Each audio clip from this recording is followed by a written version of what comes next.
ओम नमो भगवते वासुदेवाय। ओम नमो भगवते वासुदेवाय। ओम नमो भगवते वासुदेवाय। ओम नमो भगवते वासुदेवाय। ओम नमो भगवते वासुदेवाय। ओम नमो भगवते वासुदेवाय। नारायणं नमस्कृत्य नारायणं नमस्कृत्य नरं चैव नरोत्तमं नरं चैव नरोत्तमं देवीं सरस्वतीं व्यासं देवीं सरस्वतीं व्यासं ततो जयमुदीरयेत्। ततो जयमुदीरये। नष्टप्रायेषु अभद्रेषु नष्टप्रायेषु भद्रेषु नित्यं भागवत सेवया भागवत सेवया भगवती उत्तम श्लोके भगवते श्लोके भक्तिर्भवति नैष्टिकी। भक्तिर्भवति नैष्टिकी। हरे कृष्ण। आप सबका स्वागत है। हरे कृष्ण प्रभु जी। हरे कृष्ण प्रभु जी। हरे कृष्ण प्रभु जी। 21वें श्लोक से बढ़ते हैं आगे। प्रभु जी आज शायद 20 श्लोक है, कल 19 तक हुआ था। अच्छा 20वां है। ओके ओके माता जी, धन्यवाद।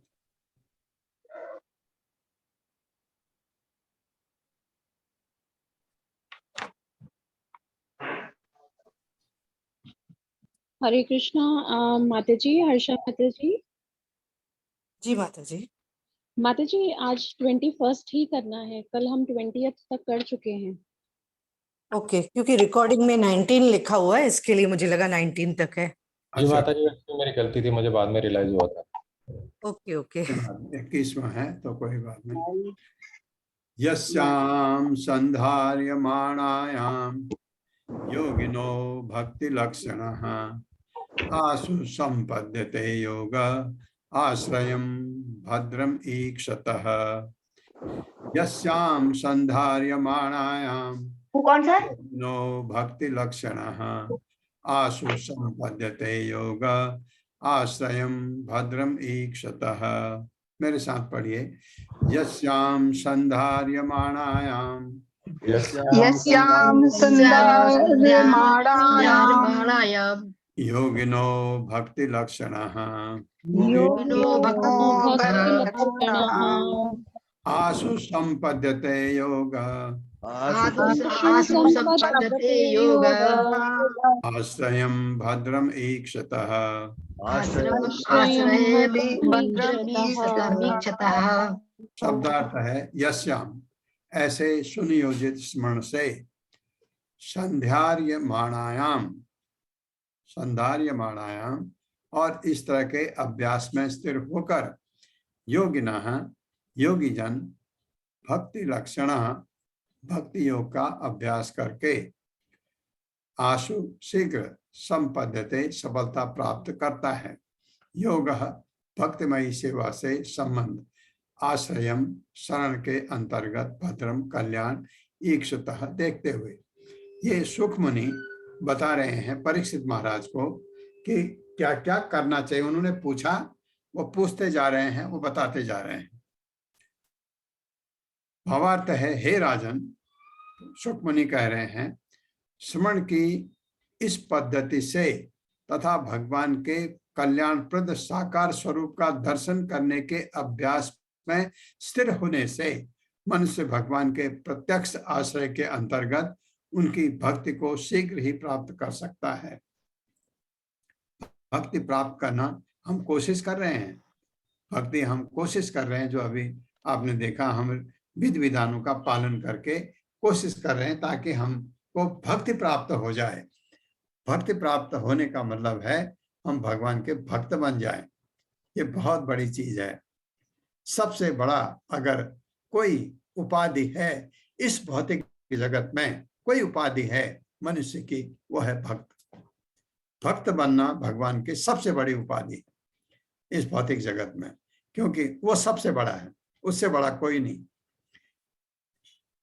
मेरे साथ पढ़िए। हे राजन, हे राजन, हे राजन, स्मरण की इस पद्धति से, स्मरण की इस पद्धति से तथा भगवान के कल्याणप्रद साकार स्वरूप का दर्शन करने के अभ्यास में, तथा भगवान के कल्याण दर्शन करने के अभ्यास में स्थिर होने से मनुष्य भगवान के प्रत्यक्ष आश्रय के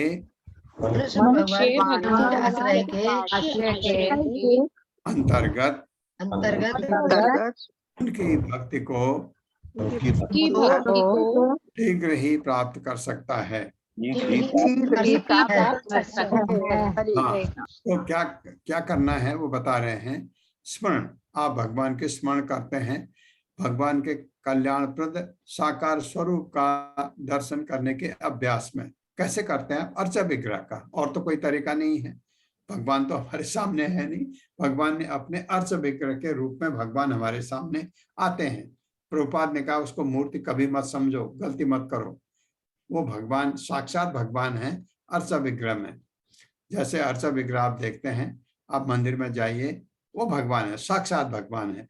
तो उनके स्वरूप का दर्शन करने के अभ्यास में स्थिर होने से आप स्थिर हो गए कि हाँ, आज राधा कृष्ण के दर्शन हुए, और ये आपके वो दर्शन आपके दिमाग में बैठ गया, तो मनुष्य को प्रत्यक्ष आश्रय के अंतर्गत भगवान की भक्ति प्राप्त करने का अवसर मिलता है। तात्पर्य हरे कृष्णा संदीप प्रभु जी। हरे कृष्णा बाबू जी, धन्यवाद प्रणाम। हरे कृष्णा सभी को। तात्पर्य श्रीला प्रभुपाद के द्वारा, श्रीला प्रभुपाद की जय। योग की सिद्धियां भक्तिमय प्रवृत्ति के द्वारा ही प्राप्त की जा सकती हैं। ब्रह्मवाद, जो कि सर्वशक्तिमान के सर्वत्र उपस्थिति को अनुभव करने की पद्धति है, एक प्रकार का मन का प्रशिक्षण है, जिससे भक्तिमय धारणा के प्रति अभ्यस्त हुआ जाता है और योगी को इसी भक्तिमय प्रवृत्ति से ऐसे यौगिक प्रयासों की सफल परिणति संभव होती है। किंतु भक्ति के रंच मात्र मिश्रण बिना मनुष्य को ऐसा सफल पद प्राप्त नहीं होता। ब्रह्मवाद की दृष्टि से जो भक्तिमय वातावरण उत्पन्न होता है वह आगे चलकर भक्ति में विकसित हो जाता है और निर्विशेषवादी के लिए यही एकमात्र लाभ है। भगवद गीता 12.5 में पुष्टि हुई है कि आत्म साक्षात्कार का निर्विशेषण मार्ग अधिक कष्टप्रद है, क्योंकि यह घूमकर लक्ष्य तक पहुंचता है। यद्यपि निर्विशेषवादी भी काफी समय बाद भगवान के साकार रूप के प्रति आकृष्ट होता है। हरे कृष्ण प्रभु, हरे कृष्ण। ये बताया गया कि योग की सिद्धियां कि भक्तिमय प्रवृत्ति के द्वारा ही प्राप्त की जा सकती है। और दूसरा क्या है, प्रभुपाद कह रहे हैं निर्विशेषवादी जो भगवद गीता में कहा गया बहुत ही कष्ट के द्वारा वहां तक पहुंचते हैं। भगवान ने उनके इस परिश्रम को बहुत सराहा है। भगवद गीता के 12वें अध्याय में आपको याद होगा, भगवान ने कहा अंततो गत्वा मुझे प्राप्त करते हैं, क्योंकि वह घूमकर लक्ष्य तक पहुंचता है। घूमकर पहले यहाँ जाने का ये जो मार्ग है निर्विशेषवाद का, बहुत ही कठिन मार्ग है, क्योंकि इसमें मन को बस में करने नहीं कर सकते तो आउट। अगर आप मन को बस में नहीं कर सकते तो आप निर्विशेषवाद में जा ही नहीं सकते। ये भक्ति में हरे कृष्ण मंत्र आपका जीव अगर काम करती है तो आप मंत्र जप सकते हैं। बस यहाँ से शुरू होता है। शुरुआत बहुत सरल है, यहाँ पूरा ही सरल है। थोड़ा सा बाद में जप को निरपराध जप करना वो सबसे हमारे लिए वो बड़ा चैलेंजिंग होता है। तो भक्ति मार्ग हमेशा ही अच्छा भी है और भक्ति के द्वारा ही कहा गया है एवं ही कि भगवान को प्राप्त किया जा सकता है। भगवान को समझा भी भक्ति मार्ग द्वारा ही है, भक्ति करने से ही। राजो वाचा, अपरीक्षित महाराज पूछ रहे थे, राजो वाचा यथा संधार्यते ब्रह्मन् धारणा यत्र सम्मता यादृशी वा हरे दासु पुरुषस्य मनोमलम। मेरे साथ पढ़िए, राजो वाचा यथा संधार्यते ब्रह्मन् धारणा यत्र सम्मता यादृशी वा हरे दासु पुरुषस्य मनोमलम। शब्दार्थ है राजा उवाचा, सौभाग्यशाली राजा ने कहा, यथा जिस तरह संधार्यते धारणा बनाई जाती है, ब्राह्मण हे ब्राह्मण, धारणा यत्र जहां तथा जैसे, सम्मता संक्षेप में, यादृशी जैसी, व अथवा हरे समूल नष्ट करता है, आशु विलंब के बिना, पुरुषस्य व्यक्ति के, मन के मल को। सौभाग्यशाली राजा परीक्षित ने आगे पूछा, हे ब्राह्मण, कृपा करके विस्तार से यह बताएं कि मन को कहाँ और कैसे लगाया जाए। बहुत बहुत ये पहला प्रश्न बनता है, मूल प्रश्न बनता है, मुख्य प्रश्न। मन को कहाँ लगाएं, कैसे लगाएं? मन को मन तो बहुत चंचल है, और धारणा को किस तरह स्थिर किया जाए कि मनुष्य के मन का सारा मैल हटाया जा सके। बहुत अच्छा सवाल है, और ये सवाल बहुत पहले से पूछा जाता रहा है, और इसके बारे में हम सब जानते भी हैं। ये हमारा यही एक प्रश्न है जिसका उत्तर हमें ढूंढना है। मेरे साथ पढ़िए, सौभाग्यशाली राजा परीक्षित ने आगे पूछा, सौभाग्यशाली राजा परीक्षित ने आगे पूछा, हे ब्राह्मण, हे ब्राह्मण, कृपा करके कृपा करके विस्तार से यह बताएं कि विस्तार से यह बताएं कि मन को कहाँ और कैसे लगाया जाए कैसे और कहाँ लगाया जाए और धारणा को और धारणा को इस तरह स्थिर किया जाए स्थिर किया जाए। मनुष्य के मन का सारा मैल मनुष्य के मन का सारा मैल हटाया जा सके। मिटाया जा सके। आप कहेंगे मन को उस धारणा को स्थिर करके ये मन का मैल कैसे हटेगा? मन में जो गंदगी है हमारी, ये कैसे हटेगी? क्यों? अगर मन भगवान में लगा तो गंदगी गई क्योंकि जहां भगवान है वहां अज्ञान हो ही नहीं सकता। ये जो हमारे में मल है, ये भौतिक मल जो हमारे हृदय में मन में बैठा हुआ है, ये क्या है? क्योंकि भगवान नहीं है। अगर भगवान आए तो मल साफ। भगवान तो जहां ये अज्ञान है ना, जो हमारे पास ये इतने काम क्रोध ये सब भरा पड़ा है हम में, इसको कैसे हटेगा? ये जो है, इसको हटाने के लिए है क्या चीज? अज्ञान है। आप में लोभ है, अज्ञान है। आप में क्रोध है, ये आपका अज्ञान है। आप में काम है, ये आपका अज्ञान है। अज्ञान जहां भगवान आए, अज्ञान गायब। जैसे जहां प्रकाश आया अंधकार गायब, उसी तरह से अगर भगवान आए तो अज्ञान गायब। तो इसको किस तरह हटाया जाए कि भगवान अगर धारणा में आ गए तो मल अपने आप हट जाता है। तात्पर्य सुमन अग्रवाल माता जी, हरे कृष्णा। हरे कृष्णा प्रभु जी, हरे कृष्णा माता जी। तात्पर्य, बद्ध जीव के हृदय की सारी मलिनता ही उसके सारे कष्टों की जड़ है। बद्ध जीव संसार के अनेक कष्टों से घिरा है, किंतु अपने निपट अज्ञान के कारण वह इस भौतिक जगत में अपने दीर्घ बंदी जीवन की अवधि में हृदय में संचित गंदगी को दूर करने में असमर्थ रहता है। वास्तव में वह परमेश्वर की इच्छानुसार सेवा करने के निमित्त आया होता है, किंतु हृदय की गंदगी के कारण वह अपनी मनोकल्पित इच्छाओं की पूर्ति करना चाहता है। ये इच्छाएं उसे मन शांति प्रदान करने के बजाय नई नई समस्याएं उत्पन्न करती रहती हैं और इस तरह से उसे जन्म मृत्यु के चक्र से बांध देती हैं। सकाम कर्म तथा ज्ञान का यह मल परमेश्वर की संगति करके ही दूर किया जा सकता है। सर्वशक्तिमान होने के कारण भगवान अपनी अचिंत्य शक्तियों के द्वारा अपना सानिध्य प्रदान कर सकते हैं।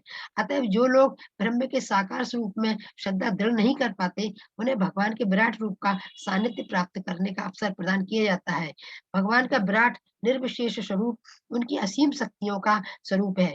चूंकि शक्तिमान तथा शक्ति अभिन्न है, अतएव उनके विराट स्वरूप की निर्विशेष धारणा भी बद्ध जीव को अप्रत्यक्ष रूप से भगवान का सानिध्य प्राप्त करने में सहायक होती है और इस तरह क्रमशः साकार संपर्क की अवस्था प्राप्त की जा सकती है।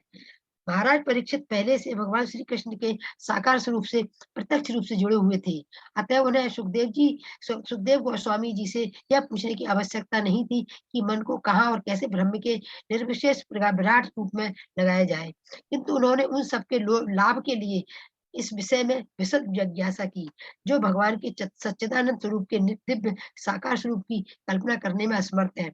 अभक्त लोग भगवान के साकार स्वरूप के विषय में सोच भी नहीं सकते। अपने अल्प ज्ञान के कारण राम या कृष्ण के साकार रूप स्वरूप उनके लिए नितांत क्रांतिकारी है। उन्हें भगवान की शक्ति का बहुत ही कम अनुमान होता है।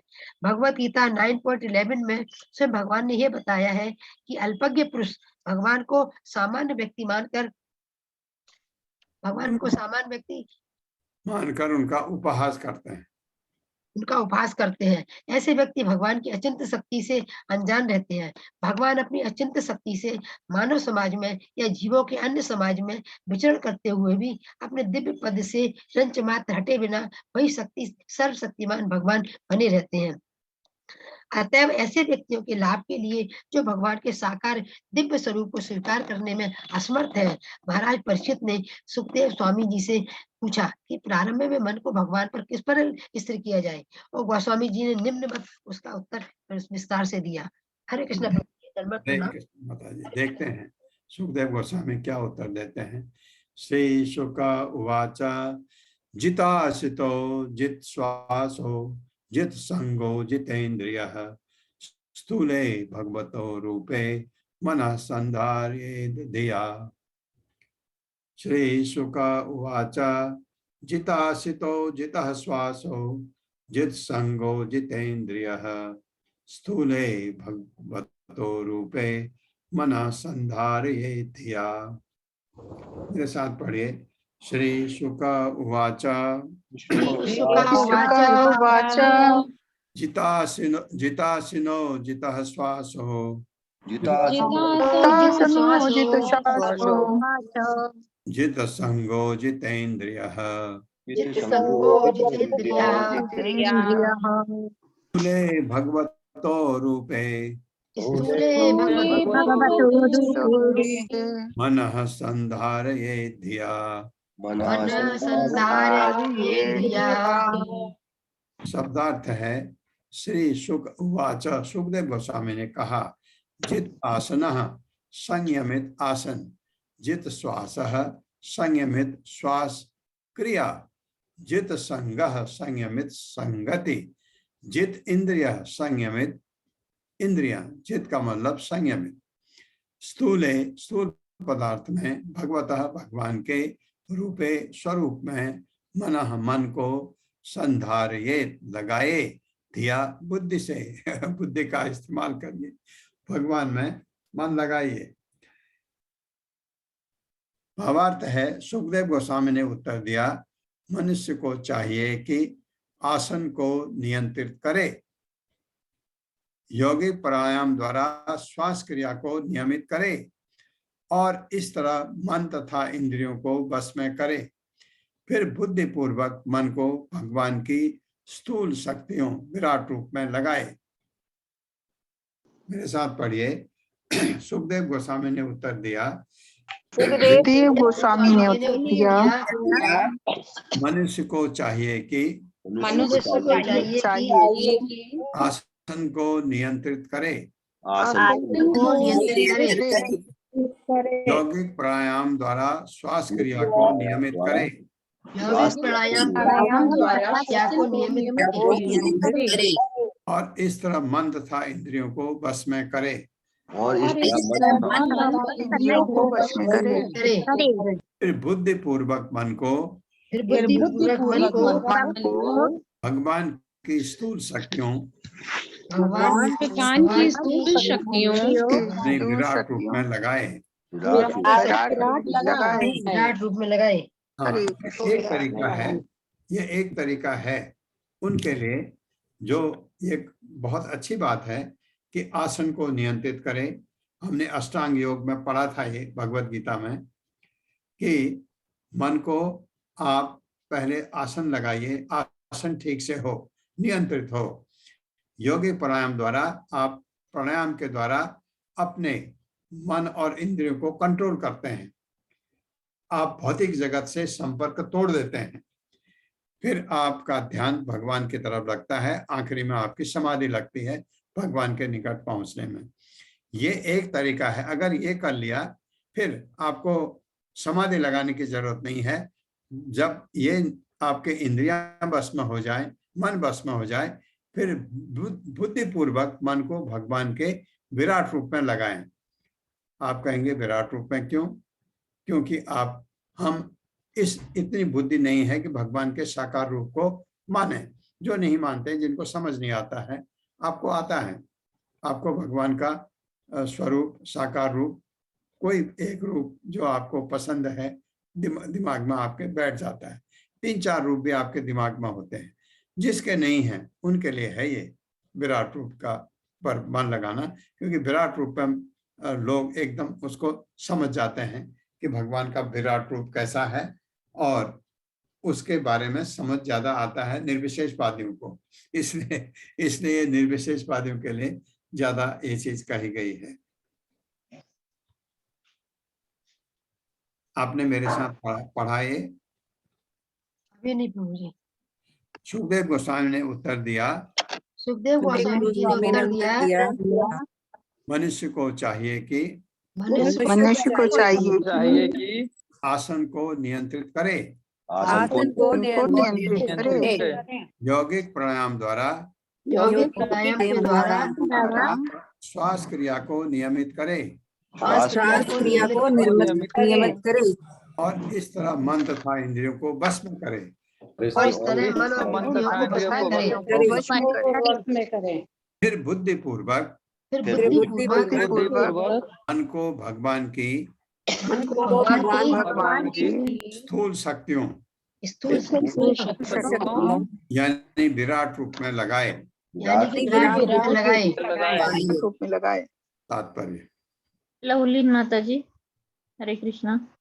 हरे कृष्ण माता जी, हरे कृष्ण प्रभु जी। सुशील प्रभुपाद जी की जय। सुशील प्रभुपाद जी के द्वारा तात्पर्य है, भौतिकता में निमग्न बद्ध जीव का मन उसे अध्यात्म बुद्धि से ऊपर उठने नहीं देता। अतएव निबट भौतिकवादी के चरित्र को ढालने के लिए ध्यान के योग पद्धति यानी आसन और श्वास प्रक्रिया को नियंत्रित करने तथा मन को परमेश्वर में स्थिर करने की संतुति की गई है। जब तक ऐसे भौतिकवादी लोग भौतिकता में निमग्न मन को स्वच्छ नहीं बना लेते, तब तक उनके लिए आध्यात्मिक विचारों में मन को एकाग्र कर पाना असंभव है। ऐसा करने के लिए अपने मन को भगवान के स्थूल भौतिक या बाह्य स्वरूप में एकाग्र करना चाहिए। अगले श्लोक में भगवान के विराट रूप के विभिन्न भागों का वर्णन किया गया है। भौतिकवादी व्यक्ति ऐसे नियमन विधि के फलस्वरूप कुछ योग शक्तियां प्राप्त करने के लिए उत्सुक रहते हैं, लेकिन यौगिक अनुष्ठानों का असली प्रयोजन संचित मल को यथा वासना, क्रोध, ईर्ष्या तथा अन्य भौतिक कल्मशों को दूर करना है। यदि योगी चमत्कारिक आसनों के प्रदर्शन में पड़ जाता है तो उसकी यौगिक सफलता का लक्ष्य विफल हो जाता है, क्योंकि उसका परम ध्येय तो ईश्वर साक्षात्कार है। अतः उसे भिन्न धारणा के द्वारा अपने स्थूल भौतिकवादी मन को स्थिर करने और इस तरह भगवान की शक्ति की अनुभूति करने की संतुति की जाती है। जो ही शक्तियां अध्यात्म यानी योग की नैमित्तिक अभिव्यक्तियां प्रतीत होने लगती हैं तो वह स्वतः आगे बढ़ जाता है और कर्मश उसके लिए पूर्ण अनुभूति की अवस्था प्राप्त कर पाना संभव हो जाता है। हरे कृष्ण। धन्यवाद प्रभु जी। धन्यवाद माता जी। हाँ, धन्यवाद माता जी। ये आप जब करते हैं यौगिक जो पद्धति आप यूज करते हैं, आपका पर्पज क्या होता है कि आपके हृदय में जो संचित मल है, वासना है, क्रोध है, लोभ है, मोह है, ईर्ष्या है, ये सबको दूर करना है। लेकिन कभी कभी योगी क्या होता है, जब ये अभ्यास करता है जो प्राणायाम वाला, उसके बाद उसको यौगिक सिद्धियां भी प्राप्त हो सकती है। वो यौगिक सिद्धियां प्राप्त करके भगवान की तरफ जाना छोड़ देता है। आपने देखा होगा कुछ योगी ऐसे हैं, बहुत चमत्कार दिखा देते हैं। आपको यूं हाथ हिलाया, हाथ में सोने की माला आ गई, यूं हाथ हिलाया, हाथ में कुछ और आ गया। ऐसे योगिक पद्धति वो भगवान तक नहीं पहुंच पाते हैं। भगवान तक जो पहुंचेगा वो इन चीजों के पीछे नहीं पड़ेगा। ये भौतिक सिद्धियां हैं, लेकिन ये सिद्धियां प्राप्त कर सकता है। तो योगी को कभी कभी ये लालच आ जाता है, अरे ये तो बढ़िया है, ये मेरे में सिद्धि प्राप्त हो गई, अब तो लोग मुझे भगवान की तरफ पूछते हैं, और लोग पूछते भी हैं। अगर वो कुछ कह दे तुम्हारा ऐसा होगा, लोग विश्वास कर लेते हैं। और कभी कभी लोगों का हो भी जाता है, फिर तो वो प्रचार करता है, अरे उनके पास जाओ, वो तो ऐसा कर देते हैं। ये चीज होता है, जबकि वास्तविकता नहीं है। भगवान के पास जाने में यौगिक सिद्धि का क्या मतलब है? भगवान के पास जाने में तो आपकी स्वरूप सिद्धि होनी चाहिए कि आप भगवान के पास पहुंचे। तो लेकिन जो भौतिकतावादी हैं उनके लिए ये तरीका कि वो अपने को भगवान के स्थूल विराट रूप में मन लगाए, ये बताया गया है इसमें। ये कह रहे हैं सुखमुनि, विशेषः तस्य देहो अयम् स्तविष्टश्च स्थवीयसाम् यत्रेदं व्यज्यते विश्वं भूतं भव्यं भवच्च सत्।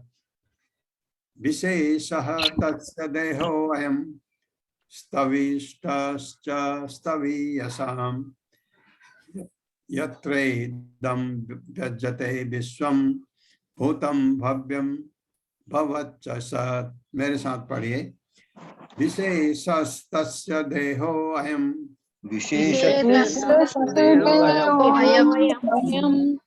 स्तविष्टश्च स्थवीयसाम्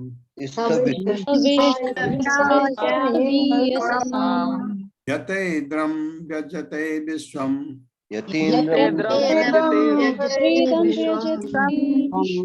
भूतं भव्यं भवच्च सत्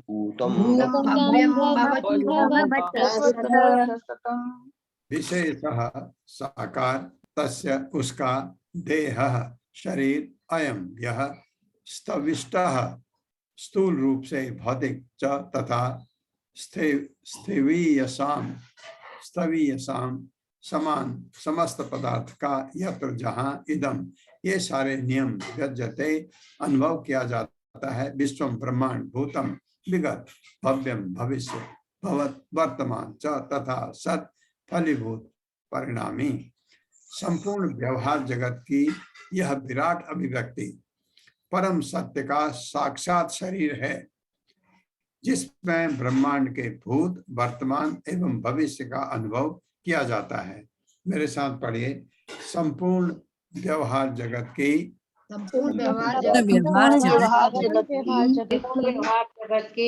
यह विराट अभिव्यक्ति परम सत्य का साक्षात शरीर है जिसमें ब्रह्मांड के भूत वर्तमान एवं भविष्य का अनुभव किया जाता है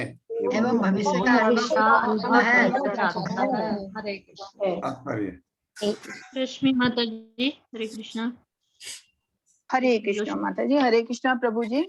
शील प्रपात की जय। शील प्रपात द्वारा तात्पर्य कोई भी वस्तु चाहे भौतिक हो या आध्यात्मिक भगवान की शक्ति का विस्तार मात्र है और जैसा भगवत गीता 13.13 में कहा गया है सर्वशक्तिमान भगवान की अपनी दिव्य आंखें सिर तथा अन्य शारीरिक अंग होते हैं जो सर्वत्र व्याप्त हैं। वे कहीं भी और सर्वत्र देख सुन छू या अपने को प्रकट कर सकते हैं क्योंकि वे समस्त सूक्ष्म जीवों में परमात्मा के रूप में सर्वत्र विद्यमान है। यद्यपि उनका विशेष धाम परम जगत में है ये सापेक्ष जगत भी उनका व्यवहारिक प्रस्तुतिकरण है क्योंकि ये उनकी दिव्य शक्ति के विस्तार के अतिरिक्त और कुछ भी नहीं है। यद्यपि वे अपने धाम में रहते हैं किंतु उनकी शक्ति सर्वत्र उसी तरह वितरित रहती है जिस प्रकार सूर्य स्थिर रहकर भी सर्वत्र प्रसारित रहता है।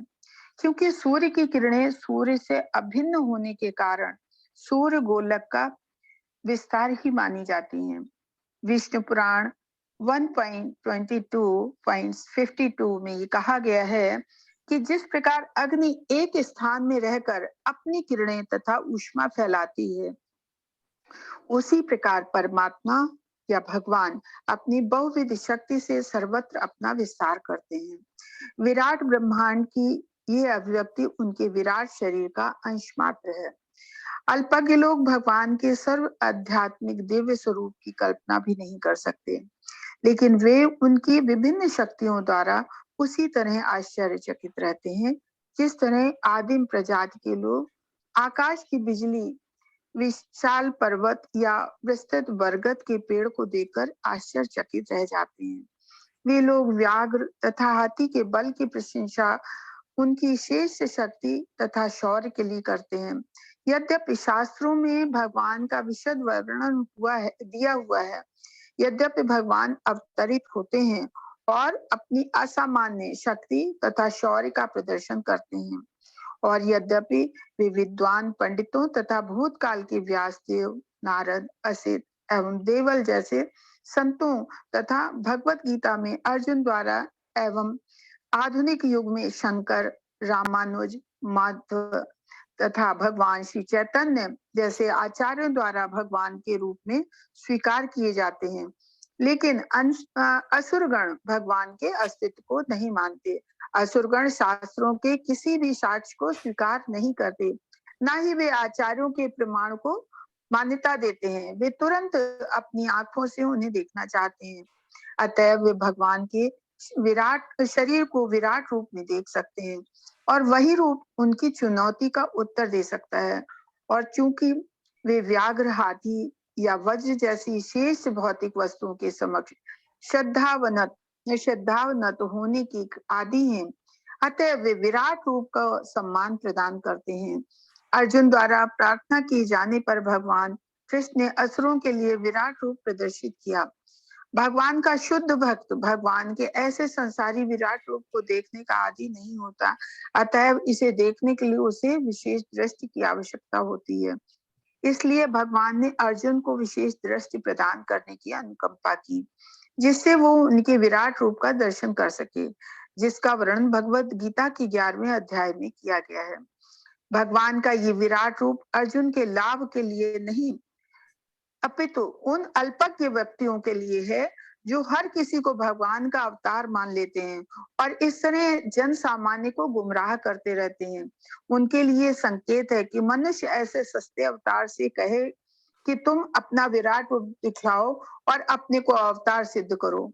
भगवान के विराट रूप का प्राकट्य एक साथ नास्तिकों के लिए चुनौती तथा असुरों के लिए कृपा है। जो भगवान के विराट रूप को समझ सके और इस तरह धीरे धीरे अपने हृदय के मल को सच कर सकें, जिससे वे निकट भविष्य में भगवान के दिव्य रूप को सचमुच देखने के योग्य हो सकें। ये समस्त नास्तिकों तथा निपट भौतिकवादियों के लिए सर्व दयालु वरदान भगवान का वरदान है। हरे कृष्ण प्रभु जी। हरे कृष्ण माता जी। ये विराट रूप क्यों? भगवान का भक्त को तो विराट रूप देखने का मन भी नहीं करता, लेकिन नहीं उसको उसकी जरूरत है। 11वें अध्याय में अर्जुन ने कहा दिखाइए, क्योंकि जो असुर लोग हैं वो मानते हैं हाँ अरे वाह ये है, हाँ ये तो भगवान हो सकता है, और भगवान का जो साधारण रूप में भगवान आए वो नहीं मानते हैं। जबकि भगवान ने गोवर्धन पर्वत को उठाया था। कितनी शक्ति चाहिए आप में, कितनी शक्ति चाहिए? एक 7 साल का बालक गोवर्धन पर्वत को अपने बाएं हाथ में उठा लिया, तो इससे ज्यादा शक्ति क्या? पूतना को मार डाला, कंस को मारा, भगवान ने कितने राक्षसों को मारा, लेकिन उनके वो समझ में नहीं आता। उनको समझ में आता भगवान का विराट रूप। ये पर्टिकुलरली निर्विशेषवादी तब मानते हैं हाँ ये है, लेकिन ये रूप अकाल्पनिक है, काल्पनिक है, इसलिए वो भगवान का रूप को मानते ही नहीं। तो वहां पर वो मानते हैं भगवान का अस्तित्व है। ये जो विराट रूप दिखाया वो भगवान का असली रूप तो है नहीं, भगवान ने वो दिखाया है ये करने के लिए। भक्त को नहीं चाहिए ये। अर्जुन ने फिर कहा कि अब तो मैं बहुत डर गया हूँ, आप अपने जो आपकी मूल रूप है उसमें आ जाइए, आप चतुर्भुज रूप दिखाइए। फिर भगवान चतुर्भुज रूप में आए, 2 भुजा में आए अर्जुन के सामने। तो विराट रूप इसलिए बताया गया उनके लिए जरूरी है जो भगवान के रूप को नहीं मानते, भगवान के साकार रूप को नहीं मानते। अंडकोशे शरीरे अस्मिन् सप्तावरण संयुते वैराजः पुरुषो यो असौ भगवान धारणाश्रयः भगवान धारणाश्रयः। अंडकोशे शरीरे अस्मिन् सप्तावरण संयुते वैराजः पुरुषो यो असौ भगवान धारणाश्रयः। मेरे साथ पढ़िए। अंडकोशे शरीरे अस्मिन् अंडकोशे शरीरे सप्तावरण संयुते वैराजः पुरुषो यो असौ वैराजः पुरुषो भगवान धारणाश्रयः। भगवान धारणाश्रयः। शब्दार्थ है अंडकोशे ब्रह्मांड रूपी खोल के भीतर, शरीरे शरीर में, अस्मिन इस, सप्त 7 आवरण खोले, संयुक्ते ऐसा करके, वैराजा विराट स्वरूप, पुरुष भगवान के स्वरूप, यह जो, असौ वह, भगवान धारणा आशय वस्तु विषय। भौतिक तत्वों के द्वारा 7 प्रकार के प्रच्छन्न ब्रह्मांडी खोल, आप पता है ये आवरण रूपी शरीर के भीतर भगवान का विराट ब्रह्मांडी स्वरूप विराट धारणा का विषय है। मेरे साथ पढ़िए। भौतिक तत्वों के द्वारा 7 प्रकार से प्रसन्न ब्रह्मांडीय खोल यानी आवरण, ब्रह्मांडीय रूपी शरीर के भीतर रूपी शरीर के भीतर भगवान का विराट ब्रह्मांडीय स्वरूप विराट धारणा का विषय है। अरे शैला माता जी, हरे कृष्णा।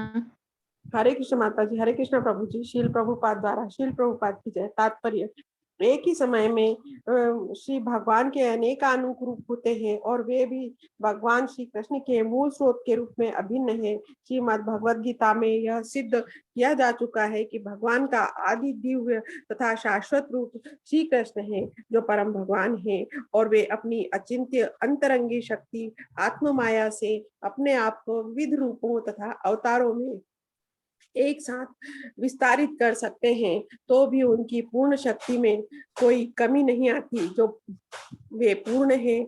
और यद्यपि उनसे असंख्य पूर्ण रूप अद्भुत होते हैं, तो भी वे पूर्ण ही रहते हैं और उनमें किसी प्रकार की घटत नहीं आती। यह उनकी आध्यात्मिक या अंतरंगी शक्ति है। श्रीमद् भगवद गीता 11वें अध्याय में भगवान श्री कृष्ण ने उन अल्पज्ञों को आश्वस्त करने के लिए अपना विराट रूप प्रकट किया, जो यह नहीं सोच पाते कि वे किस तरह मनुष्य की भांति प्रकट हो सकते हैं, तथा उनमें वास्तव वह शक्ति है जिसके बल पर वे बिना किसी प्रतिद्वंदी के परम पुरुष होने का दावा कर सकते हैं। भौतिकवादी लोग केवल अत्यंत अभद्र ढंग से ही विशाल ब्रह्मांडीय आकाश के विषय में सोच सकते हैं, जिसमें सूर्य के समान विशाल असंख्य ग्रह होते हैं। वे अपनी ऊपर के वृत्ताकार आकाश को ही देख सकते हैं और उन्हें इस ब्रह्मांड की तथा इसी के साथ साथ लाखों अन्य ब्रह्मांडों की भी कोई जानकारी नहीं होती है। वे जल, अग्नि, वायु, आकाश, अहंकार, प्रकृति तत्व तथा प्रकृति के 7 आवरणों से ढके होते हैं। जिस प्रकार एक बहुत बड़ा फुटबॉल जिसमें हवा भरी हो और ढका हो कारण सागर के जल पर तैर रहा हो, वहाँ भगवान महाविष्णु के रूप में शयन करते हैं। सारे ब्रह्मांड बीज रूप में महाविष्णु के श्वास से उद्भूत हो रहे हैं और श्री भगवान के अंश हैं। जब महाविष्णु अपना लंबा श्वास भीतर खींचते हैं, तो ब्रह्मा द्वारा अधिष्ठित सारे ब्रह्मांड विनष्ट हो जाते हैं। इस प्रकार श्री भगवान की परम इच्छा द्वारा भौतिक जगत उत्पन्न तथा विनष्ट होते रहते हैं।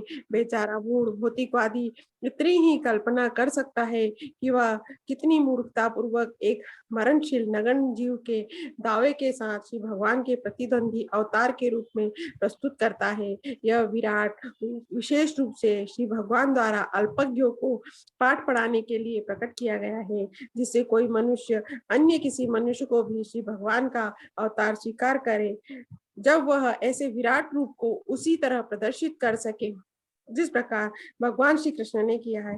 भौतिकवादी व्यक्ति अपने ही निजी लाभ के लिए, जैसे कि श्री सुखदेव गोस्वामी ने संस्तुति की है, श्री भगवान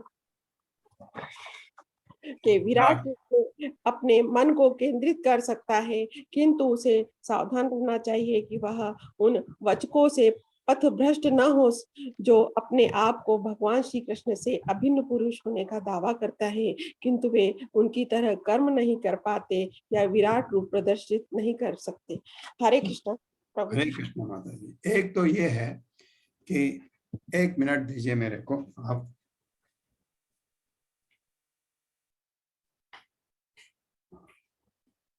करेगी तो थोड़ा देर में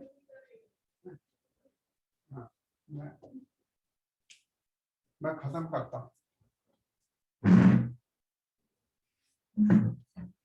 एक तो ये है कि प्रभुपाद कहते हैं कि ये कोशिश करे कोई, बहुत सारे लोग कहते हैं ये भगवान है वो भगवान है, उस शहर में भगवान पैदा हो गए, ऐसे हो गए, बहुत सारे आपको ये मालूम भी होगा। तो प्रभुपाद कहते हैं उनको करके दिखाओ, अपना विराट रूप दिखाओ जरा। ये भगवान के लिए ये विराट रूप को बहुत सारे लोग जो भगवान पर विश्वास नहीं करते हैं, विराट रूप से उनको ये महसूस हो जाता है, हाँ ये तो मनुष्य नहीं कर सकता, ये भगवान का ही है, इस प्रकार की धारणा हो जाती है। तो